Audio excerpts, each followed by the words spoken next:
College के अंदर में फंक्शंस है और वो फिजिक्स के स्तर पे गाइड हो ही रहे। बट वैसे देखो तो फिजिक्स का अम्ब्रेला पूरी दुनिया है। अब मैनेजमेंट के लिए जैसे यहाँ आपने 3 भाग किए हैं, अवसर है और अनुभूति है और विवेक है। मैनेजमेंट के लिए हम लोगों ने भी भाग किए हुए, इसको बायोलॉजी बोलेंगे, इसको केमिस्ट्री बोलेंगे, इसको फिजिक्स बोलेंगे, तो सब कुछ है। वो नेचर डिफरेंशिएट नहीं करता है what is physics and what is chemistry, what is biology. हम लोग करते हैं, हम लोग भी घर के कोई गलत काम नहीं करते, वो मैनेजमेंट किस बिना के लिए करते हैं। Sir, myself Raghavi Gupta from class first year maths from Balikuch Inter College, Lucknow. Sir मेरा क्वेश्चन है, आपने अभी बिग बैंग की थ्योरी के बारे में बताया था कि 13.6 बिलियन ईयर पहले हुई थी, एक प्री मॉड्यूल। सर मैंने जो बिग बैंग की थ्योरी सुनी है उसके अकॉर्डिंग ये है थ्योरी कि एक सुपर कंप्रेस्ड पार्टिकल जो कि ब्लैक होल के सिंगुलैरिटी की तरह वर्क करता है, उसमें एक फोर्स प्रोड्यूस हुआ, फिर उसमें ब्रस्ट हुआ, एक्सप्लोजन हुआ, फिर हमारा यूनिवर्स बना।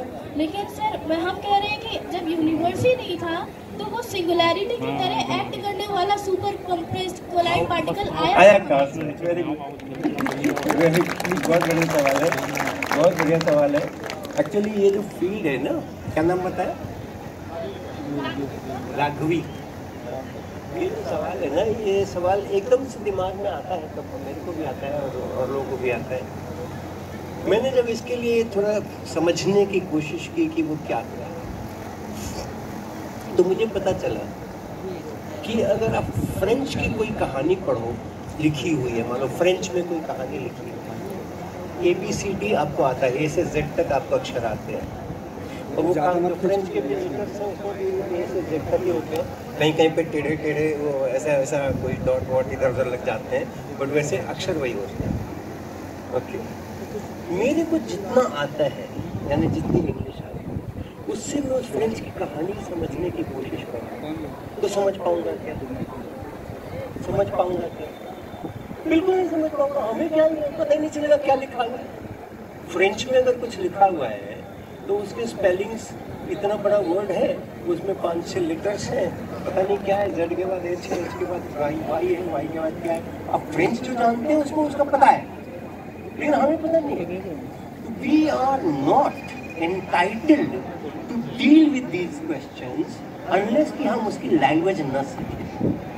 क्योंकि बिग बैंग की थ्योरी में ये भी है कि जैसे शुरुआत हुई है, जिसको आप कहते हो बिग बैंग से शुरुआत हुई है, किसकी शुरुआत हुई है? किसकी शुरुआत हुई है? स्पेस की शुरुआत हुई। उसके पहले स्पेस ही नहीं। किसकी शुरुआत हुई है?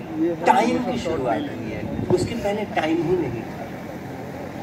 तो उसके पहले क्या था, क्या क्या हुआ था, कहाँ कहाँ हुआ था, कहाँ से वो सुपर कंप्रेस्ड पार्टिकल बना था, ये सब जो कथा कहानी है, उसको समझने के लिए एक टोटली अलग विषय हमें पढ़ना पड़ता है। एक टोटली अलग विषय हमें पढ़ना पड़ता है, और उसकी लैंग्वेज एकदम अलग है। हमारे आज जो हम जानते हैं, जो हम आज हिंदी इंग्लिश जानते हैं, उससे वो कुछ नहीं समझ आने वाला है। हमने खुद ही पूछा था जब हम BSc फर्स्ट ईयर में था, तो अपने प्रोफेसर से कि बिग बैंग हुआ, ठीक है हुआ, उसके पहले क्या था? तो मेरे टीचर ने मुझको एक कहानी सुना दी कि एक पंडित जी से पूछ दिया किसी ने कि भगवान ने दुनिया तो बनाई, बहुत अच्छी बनाई, ये दुनिया बनाने के पहले क्या कर रहे थे? भगवान दुनिया बनाने के पहले क्या कर रहे थे? तो पंडित जी ने उसको जवाब दिया, तुम्हारे जैसे सवाल पूछने वालों के लिए नरक बना रहे थे।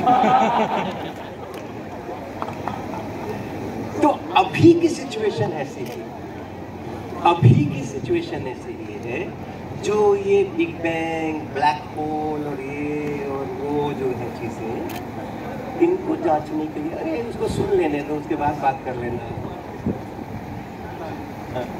तो उसकी उसका जो कुछ बातें हम कर रहे हैं, इसके पहले क्या था, ये कहाँ से आया था, वो कहाँ से आया था, हम एक अलग भाषा में बात करें जो हम जानते हैं, और जो विषय है वो इस भाषा से हो ही नहीं सकता है। तो उसके लिए पहले वो वाली भाषा, यानी वो वाला विषय समझना पड़ेगा, वो वाला पार्ट समझना पड़ेगा। जिसको कॉस्मोलॉजी कहते हैं या हाई एनर्जी फिजिक्स कहते हैं उसको, जब उसको हम सीखेंगे ना उसके बाद ही हम इस बारे में बात कर सकते हैं। पहले तुम बात करो, अब थोड़ा इंतजार करो सर।